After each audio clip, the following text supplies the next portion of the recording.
Assalamualaikum warahmatullahi wabarakatuh. Perkenalkan, nama saya Najwa Alias Salsabila, NIM D00231125 dari kelompok SGDA 2. Di sini saya akan membuat video laporan praktikum anatomi blok 2.3.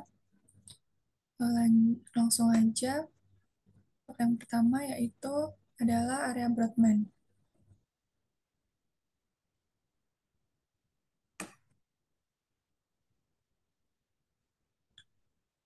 Jadi, Brodmann area itu yang pertama ada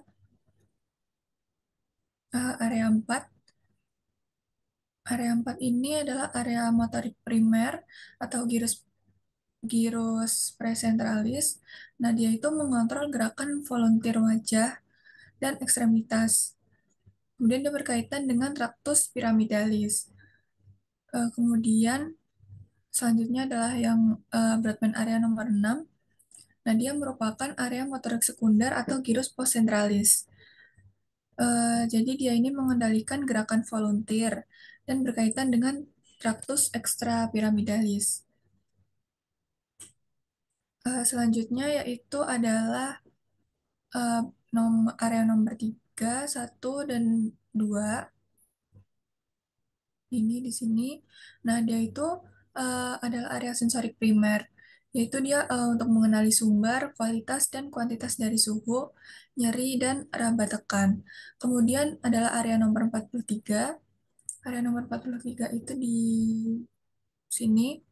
Nah, dia itu adalah area gustatorik. Area gustatorik itu jadi dia mengenali rasa melalui indera pengecapan. Kemudian adalah Brodmann area yang nomor 44 dan 45.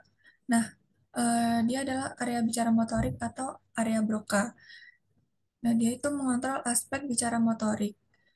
Kemudian area nomor 39, 40, dan 22 di sini dia adalah area bicara sensorik atau area Wernicke. Nah, dia melakukan pengolahan, pemahaman, dan interpretasi bahasa baik lisan maupun tulisan. Nah, contohnya kalau misalkan terjadi lesi pada area Broca atau area 4445 tadi, seseorang itu bisa memahami isi pembicaraan, namun dia tidak bisa memberikan respon. Sedangkan kalau terjadi lesi pada area Wernicke atau area 3940 sama 22 ini tadi, itu tuh akan menyebabkan seseorang tidak bisa memahami isi pembicaraan, tapi dia bisa berbicara. Jadinya responnya itu tidak selaras dengan pembicaraan. Lanjut ke area 4142. Nah, dia merupakan area auditori primer. Eh, ini itu merupakan kemampuan menerima rangsang suara. Nah, apabila terjadi lesi, akan terjadi penurunan pendengaran. Lanjut untuk area nomor 22, dia juga merupakan area auditori sekunder. Nah, area ini untuk interpretasi dan asosiasi pendengaran. Kalau lesi akan disebut afasia Wernicke atau afasia sensorik atau afasia reseptif. Selanjutnya adalah area nomor 17.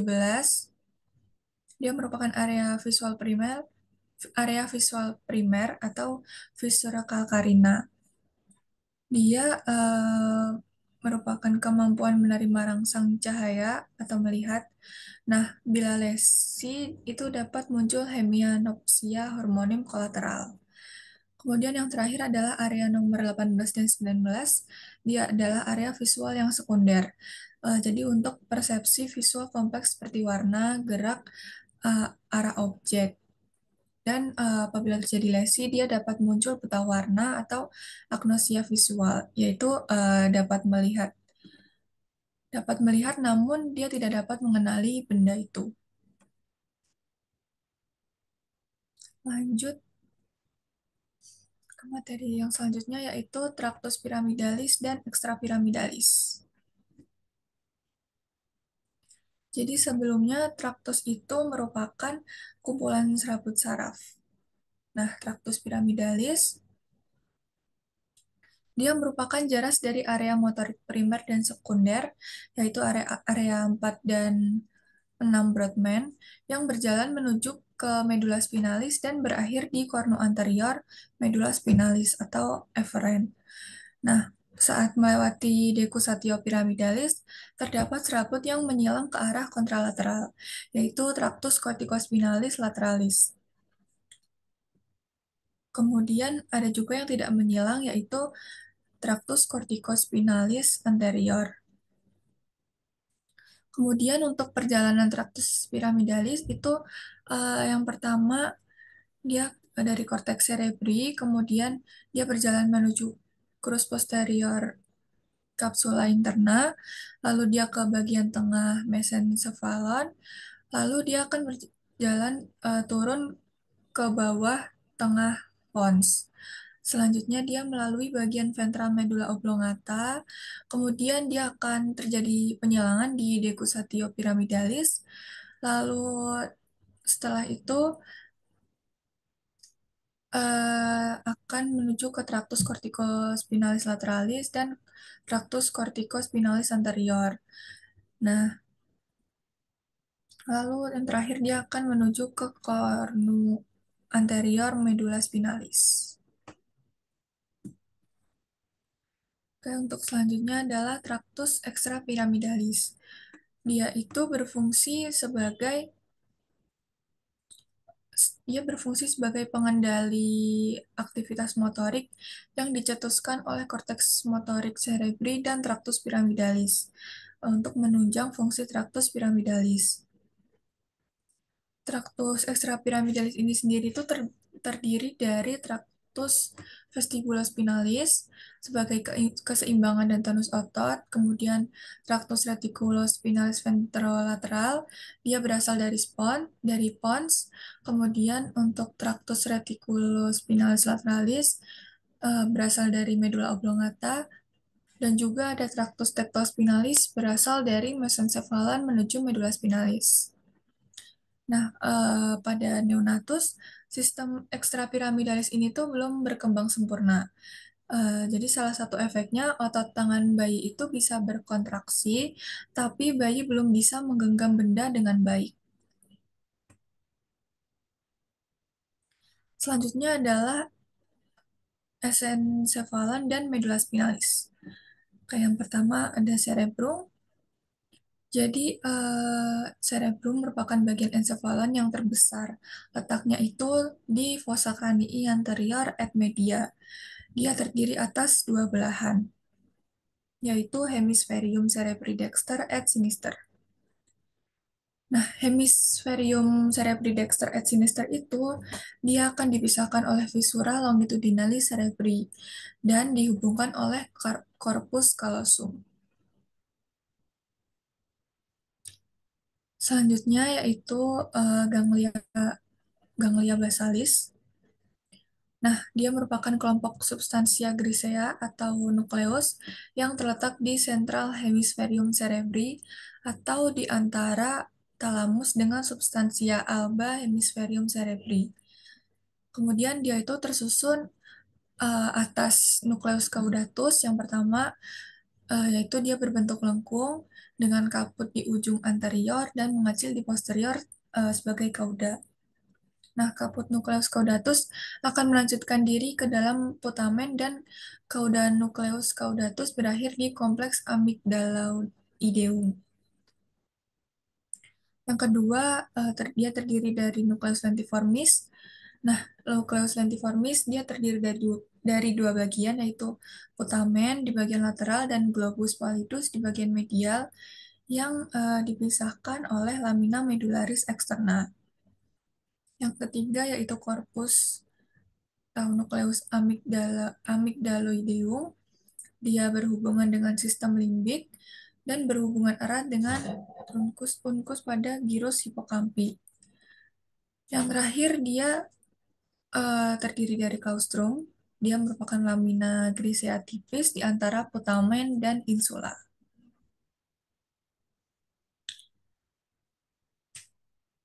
Nah, selanjutnya yaitu ada linencephalon.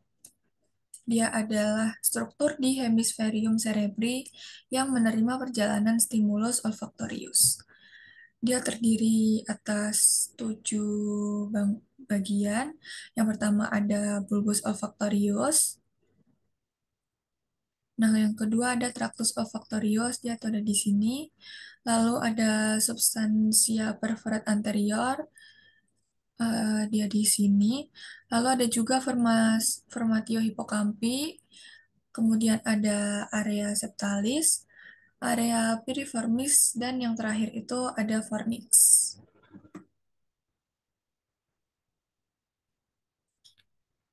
Selanjutnya yaitu medula spinalis. Medula spinalis, yang pertama ada plexus cervicalis, dia dibentuk oleh rami primary ventralis, nervi cervicalis 1 sampai 5. Untuk nervi spinalis yang berasal dari segmen cervical 1 sampai 4. Kemudian ada plexus brachialis, dibentuk oleh nervi cervical 5, 6, 7, 8, dan nervus thoracal 1. Yang terakhir ada plexus lumbosacralis, terbagi menjadi 3. Yang plexus lumbalis, dia adalah nervi lumbalis 1 sampai 5. Kemudian untuk yang plexus sacralis itu dia dari nervi sacralis 1 sampai 4. Terakhir untuk yang plexus coccygeus, dia dari nervi sacralis 4 sampai 5 dan nervus coccygeus. Selanjutnya kita akan membahas 12 nervi subcarniales.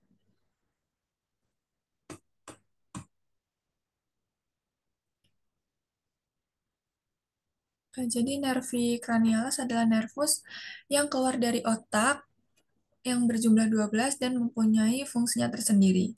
Setiap nervus yang keluar memiliki jarak sensor atau afferent dan motor atau efferent. Nah, saraf kranial ini dia itu diberi nomor berdasarkan lokasi mereka di batang otak. Superior ke inferior, lalu medial ke lateral. Dan urutan keluarnya mereka dari tengkorak, yaitu anterior ke posterior. Nah, kemudian juga penamaan nervus itu sesuai dengan fungsinya. Contohnya itu seperti nervus olfaktorius, yaitu untuk penciuman, terus kemudian untuk nervus opticus atau nervus yang kedua, yaitu untuk penglihatan. Yang ketiga yaitu ada oculomotorius, dia untuk penggerak bola mata. Lalu nervus 4 trochlearis, dia adalah penggerak bola mata ke atas. Kemudian ada nervus 5 yaitu nervus trigeminal atau trigeminus. Kemudian ada nervus yang keenam yaitu abdusen. Nah, dia adalah penggerak bola mata yang ke lateral. Kemudian nervus 7 facialis, dia untuk inervasi otot mimik wajah. Kemudian nervus 8 vestibulocochlearis, dia untuk keseimbangan dan juga pendengaran. Kemudian yang ke-9 ada glosopharynx, untuk inervasi taste bud di bagian sepertiga posterior lidah dan inervasi otot faring. Kemudian nervus ke-10 vagus, nervus 11 accessorius, dan nervus 12 hypoglossus. Ini untuk eh, tempat keluar dari nervus cranialis. Nah, yang pertama itu untuk olfaktorius. Nervus pertama dia keluar di bulbus olfaktorius. Nervus 2 dia keluarnya di chiasma opticum, atau dia merupakan derivat dari diencephalon. Kemudian untuk yang ketiga, nervus ketiga yaitu oculomotorius, dia keluar melalui fossa interpeduncularis. Kemudian nervus 4 trochlearis dia keluar melalui kandal colliculus inferior.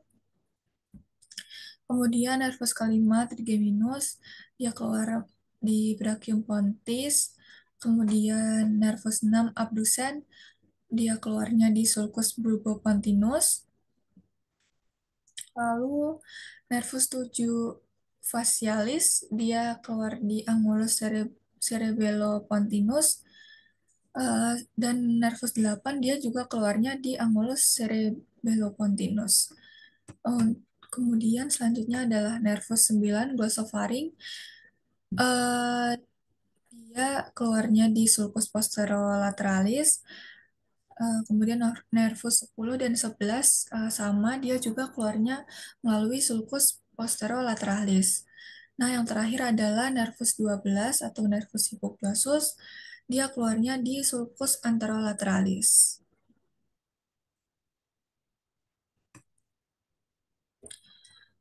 Oke, kemudian lanjut ke materi selanjutnya yaitu circulus arteriosus Willisi.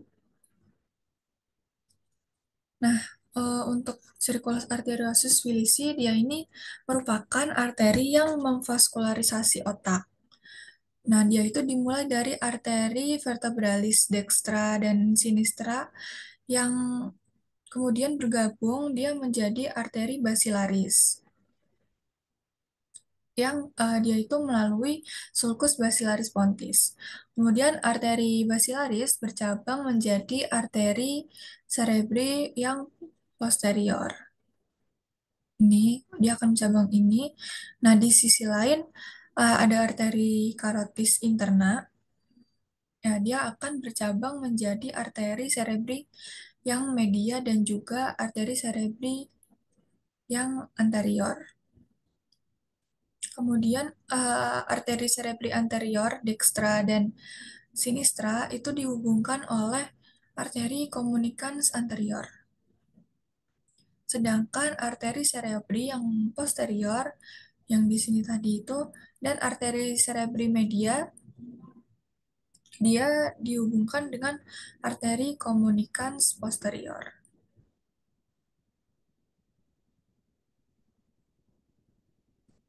Lanjut yaitu adalah jalur penglihatan.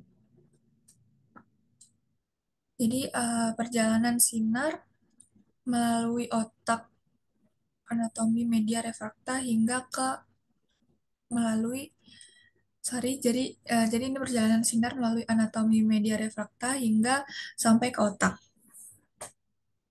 Jadi yang pertama kita itu kan bisa melihat suatu benda, eh, proses melihat dimulai dari cahaya yang mengenai benda, lalu dia akan masuk ke dalam mata secara berturut-turut itu melalui kornea, kemudian akan menuju ke aqueous humor, lalu ke pupil, lalu dia akan ke lensa mata, lalu ke vitreous humor, dan akhirnya dia akan sampai di reseptor yang ada di bintik kuning retina. Apabila rangsangan saraf sudah mengenai reseptor, maka impuls sensorik akan menuju ganglia yang terdapat pada retina bagian depan.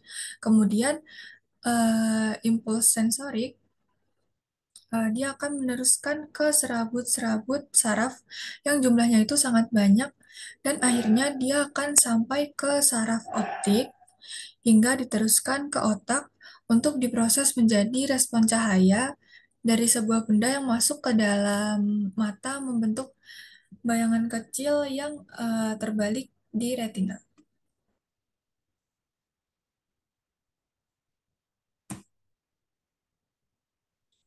Selanjutnya yaitu adalah otot mata. Untuk otot mata eh, di sini adalah muskuli bulbi. Jadi gerakan bulbus okuli atau bola mata itu tuh dikontrol oleh 6 otot ekstraokuler atau muskuli bulbi di dalam orbita yaitu 4 otot rectus yaitu musculus recti superior, inferior, medialis dan lateralis. Ini yang musculus rectus superior, kemudian musculus rectus yang inferior ada di sini, lalu musculus rectus yang medialis di sini dan yang lateralis di sini. Nah, kemudian juga ada dua otot oblik, yaitu musculus obliquus superior et inferior. Nah, dia di sini. Untuk yang superior dia di sini, sedangkan untuk yang inferior itu dia di sini. Nah, tadi semua otot ekstraokuler itu tuh berorgio pada annulus tendineus communis atau annulus tendinosazin. Kecuali yang pertama itu musculus obliquus inferior, dia berorigo pada fascias orbitalis maxilla di lateral incisura lacrimalis maxillae di regio anterior atau medial orbita. Kemudian yang kedua untuk yang musculus obliquus superior, dia origonya itu pada corpus ossis phenoidalis di medial annulus tendineus communis dan selubung dural.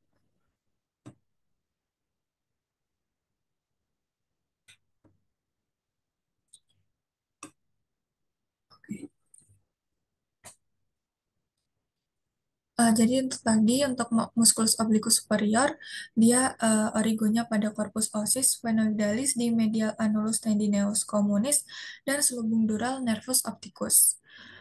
Eh, Keenam otot itu berinsersinya pada sklera.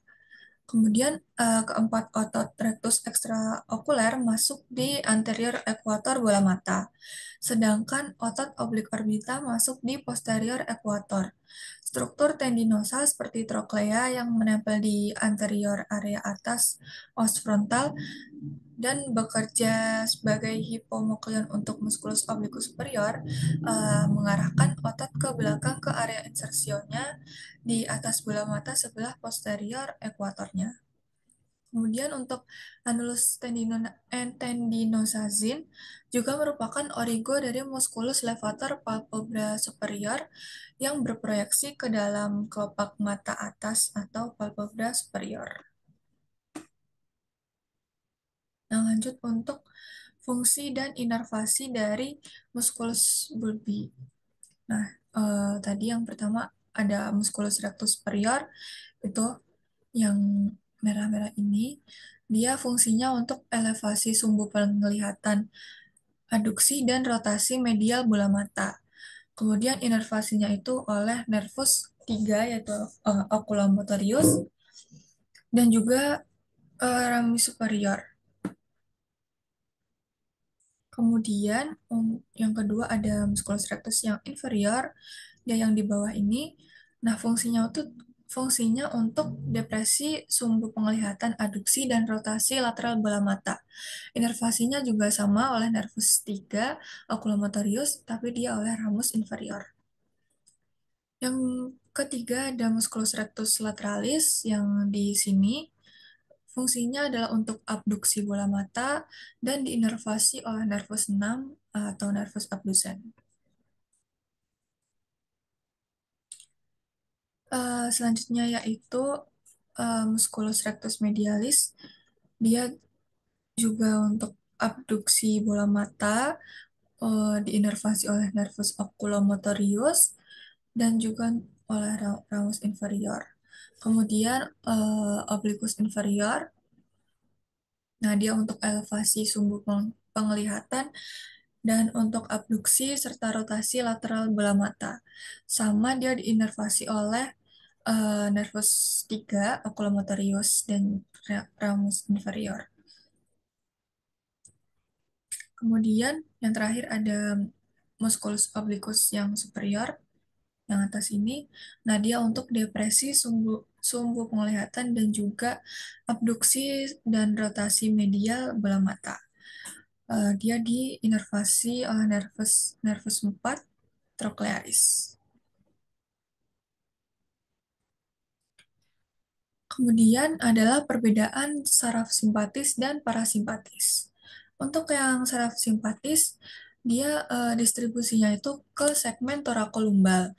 Terus kemudian neuron preganglioniknya ini memiliki akson pendek dan neuron postganglioniknya itu aksonnya panjang. Untuk neuron preganglionik melepaskan ACH, sedangkan yang postganglionik yang melepaskan norepinefrin atau NE. Untuk efek fisiologisnya sendiri itu dia adalah fight or flight. Kemudian untuk yang parasimpatis, dia distribusinya ke segmen kraniosakral, lalu neuron preganglioniknya ini memiliki akson panjang dan postganglioniknya itu aksonnya pendek. Jadi kebalikan dari saraf yang simpatis tadi. Kemudian preganglionik dan postganglioniknya ini sama-sama melepaskan asetilkolin. Lalu untuk efek fisiologisnya itu adalah rest and digest. Selanjutnya yaitu modalitas saraf kranial. Nah, sebelum kita membahas modalitas, saraf sendiri itu dibagi menjadi beberapa jenis. Jadi berdasarkan arah rangsang, bentuk rangsang, dan asal organ.